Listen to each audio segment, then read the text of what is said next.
Guten Tag, this is German with Kate Languages. If you've purchased the whole lesson, you should have been able to download this PowerPoint that I'm going to talk us through during the lesson.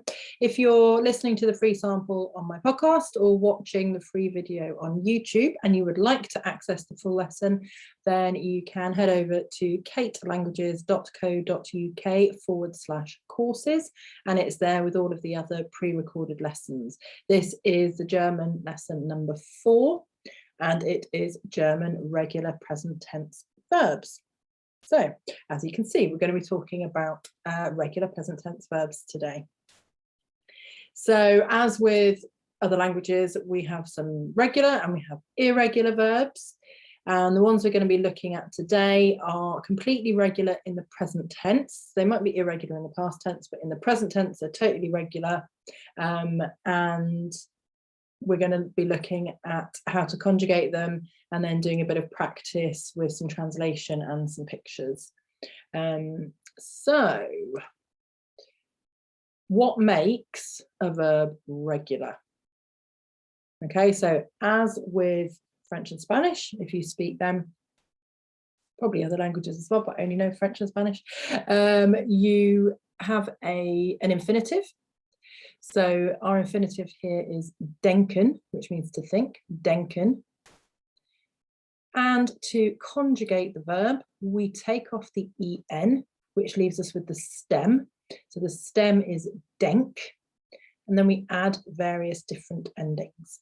Okay, so in the ich form, we add an e. So ich denke, I think. Ich denke, I think. In the du form, we add st. So du denkst. Du is basically similar to Spanish tu and French tu, in that it is used for one person in a familiar, informal kind of situation. So if you're talking to children, for example, if you're talking to your family, people you know well, you use du. And then we've got the other forms of you later on, so I'll explain that as we go along. So, ich denke, du denkst. Sie, es, man. There are other, I guess, a few of these. You add a T, denkt. So, he, sie, she. Es is it. Man is, well, in English we could say one, or like it's like the on in French. So it means like, yeah, one thinks. Or in English, I guess we would also say you, don't we, for like a generalized you. So, oder sie oder es oder man denkt. Wir, which means wir denken. So this actually is exactly the same as the infinitive, okay? And this is the case, obviously, with all regular verbs. It ends up that the wir conjugation looks like the infinitive, which is quite nice and easy to remember, I always think. So, wir denken, we think. Ihr denkt. Ihr is you, another form of you. And this is for a group of people, but it is an informal situation. So like the Spanish vosotros. So if you are a teacher and you are addressing your class, you would use ihr. So you might be asking a question. Denkt ihr, blah, blah, blah, blah. Do you think, blah, blah, blah, blah, blah. So yeah, so ihr denkt.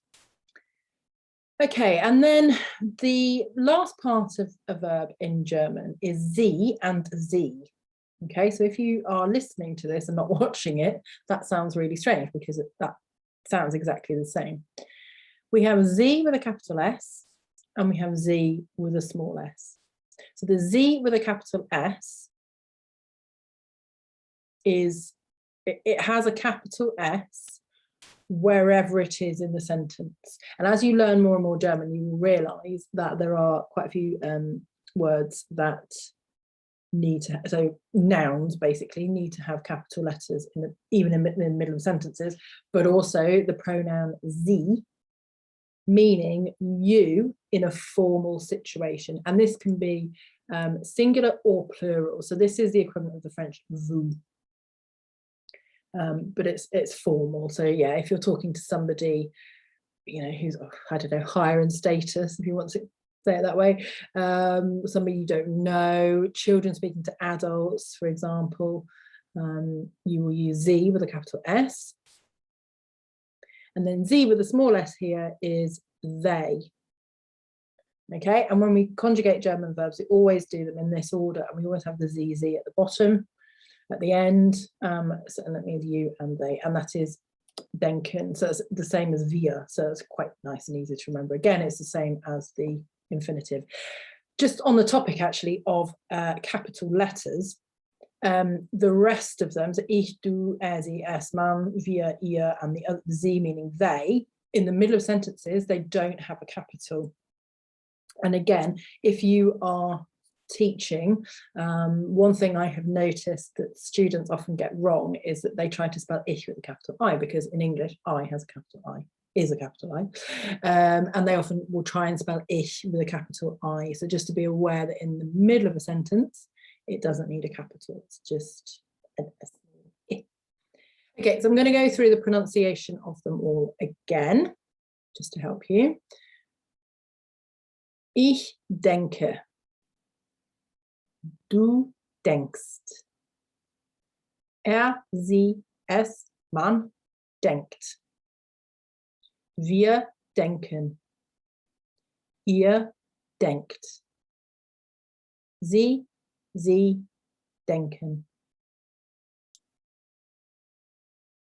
Thank you for downloading and listening to or watching the free sample of this lesson on German regular present tense verbs. If you'd like to access the full lesson, as I said at the beginning, you can head over to katelanguages.co.uk/courses, and it is German lesson number 4.